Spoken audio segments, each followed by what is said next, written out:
What's up, YouTube? Welcome to Ad, the place to watch some additional Ad Daniel. Um, just want to keep a little chill video here, talk a little bit more about the Game Awards. Talked about them on stream a little bit, but if you're not trying to catch up on a whole 2-hour VOD, well, you're in the right place.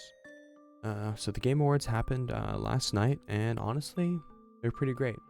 Well, by the time the video's up, it was probably 2 days ago, and overall, they were pretty good, but there's a couple, I don't know, concerns, criticisms that I would have of them. First of all, so many ads. And this has been a recurring criticism of the Game Awards. Like, this isn't the first year that this criticism has come about, but it feels like it's more of a opportunity for video game industry bigwigs to show off upcoming games that they're making, rather than a time for, you know, representatives of the players to come together and celebrate some of the best games that came out with these awards. You know, like, it's actually really laid out pretty plainly when you watch ads back to back to back for minutes at a time, and then they give out awards like in a rapid fire like pace, just trying to, you know, give out 4 awards at once, get them all done with like as fast as you possibly can, instead of like individually handing out each trophy for each award. It's I don't know, it's kind of shameless, but it still is in some ways a really nice time to just appreciate some of the video games that came out this year. But a couple of things that I wanted to talk about were the Elden Ring spinoff. Elden Ring is just such a fucking amazing game that getting any more of it looks really cool, and, you know, or getting any more of it is just really exciting. So that's gonna be fucking sick, to be honest. But also, it's gonna be so valuable as a experience, like, because Elden Ring is unique. It's like Soulsborne but open world.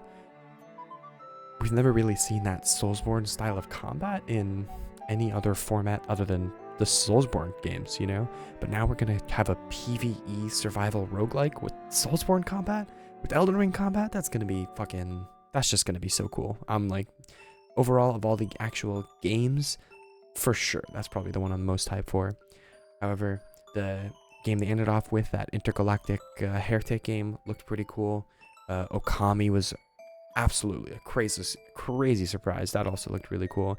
And there were a couple other really cool looking games. Slay the Spire 2, you know, that one's going to be good. Ninja Gaiden new game, that one also looks like it's going to be really good. The Witcher 4 trailer looked stunning. Now, of course, CD Projekt Red is the developers behind The Witcher, obviously.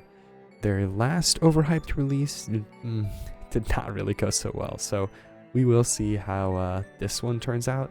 But as they mentioned in the award ceremony itself, like, the whole point of that trailer was to show off what games could look like in the next decade, you know? So we're talking about like the 2030s here, so I don't expect to see The Witcher 4 anytime soon. That's actually, let's do that right there. How about let's see if we can get to 1 million subs before The Witcher 4. Let's 1 million might be a little crazy, but let's keep it a little more reasonable. Let's see if we can get to 6-figure subs before The Witcher 4. That would be a dream come true if I could ever get there. Another game that I really, I would say, behind Elden Ring, number 2 most excited for, is that Pac-Man Metroidvania Shadow Labyrinth.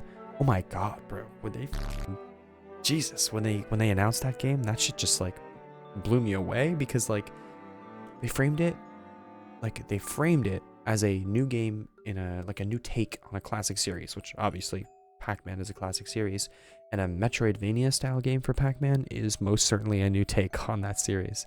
But when I realized the gameplay looked pretty cool, you know, like any Metroidvania, pretty interesting looking gameplay, the art style looked interesting, but I was just sitting there waiting. I'm like, but what series is this, and what new take is this? And then again, like, you could kind of see the designs of Pac-Man like in a couple of the early, you know, scenes of the trailer, and then as soon as I noticed that, I was like, oh my god, totally unexpected. The same way the Elden Ring was totally unexpected, the same way Okami was totally unexpected. Really, that was something that Jeff Keighley, the host of the show, he kind of like iterated that point over and over again, like, oh, there's going to be a lot of unexpected announcements today. And I gotta say, he was definitely right. Another unexpected thing, those fucking Muppets showing up for the show, that was pretty good. Definitely got some laughs out of me. The Muppets showing up was it was pretty funny. But really, the biggest thing I wanted to talk about is that fucking cat game, bro.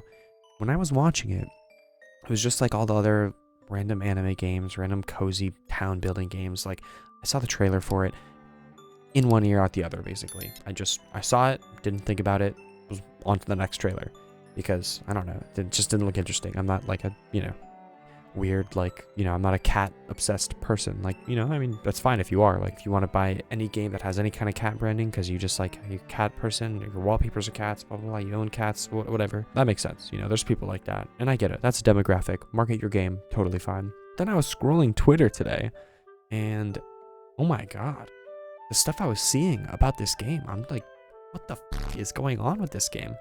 It's like, I don't even know how this didn't stick out to me. That just goes to show how little of a shit I gave at the time.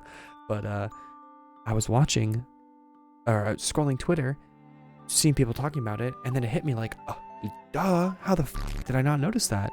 The entire trailer looks like it was made with AI, first of all. So that obviously raises some eyebrows. Like, I'm talking about a big ass, like, oh, you see that? That's how raised my eyebrows were when I realized that. Because what the is, a game like that doing at the Game Awards? Like, really? Come on, we had whole segments for the show about talking about, like, oh, we really love our game developers and corporate layoffs are bad, and like, we support the devs. And then they like showcase some fucking AI slop, but it gets worse. Right now, it's just sitting squarely in the AI slop territory, but I look around a little bit more, and what do I find? I find people talking about how this studio, Authenti, that is developing the game, yeah, obviously, they've never made a fucking game before. Alright, you go on their Steam page, literally nothing but the Catly game, okay? And then there's this guy who's tied to the project who's working in that studio named Kevin Young, and guess what? He's known for shilling crypto and NFTs. Now, I'm not gonna, lay down the scam accusation on him or the rug pull accusation on him. Nothing illegal, but like, still, it's just shady, and all the shade surrounding this thing. Not to mention, by the way, didn't even mention this, the trailer they showed had absolutely zero gameplay. So what am I supposed to think about that? There's no gameplay in the trailer. Oh my god, we gotta read these Steam descriptions, bro. We gotta read these Steam descriptions. Catly, step into an enchanting dream where humans and cats forge the ultimate bond, collect stories and chase memories through the eyes of both human and cat. We got heartwarming delights await in a tale of breathtakingly beautiful cats. Okay, whatever, sure. But then we read more, and it's like, alright, so let's talk about, I don't know, how the game plays, what the objective is, what you can do. I mean, I don't know, is it a narrative story-driven game? Is it just some city, like, little home building and, like, you chill in it game, cozy type game? Like, I don't know, just tell us. Run to the rescue with cats. Peace will follow. Okay, so we're not rescuing cats. There's no, like, cats in danger that we need to rescue. We're running to the rescue with cats. Rescue of what? I don't know. Peace will follow. Who knows? A canvas of dreams unfold. A magical cat playground awaits. Oh, playground. So it's like a sandbox game? Well, I don't know. You're running to the rescue of what? That sounds like there's a story behind it. Majesty in fur. And then it's just a clip from the trailer of the fucking, like, lighting effects on the cat's fur. By the way, probably, like, completely AI generated. It's like, but then, yeah, it just keeps going like this. There is absolutely no...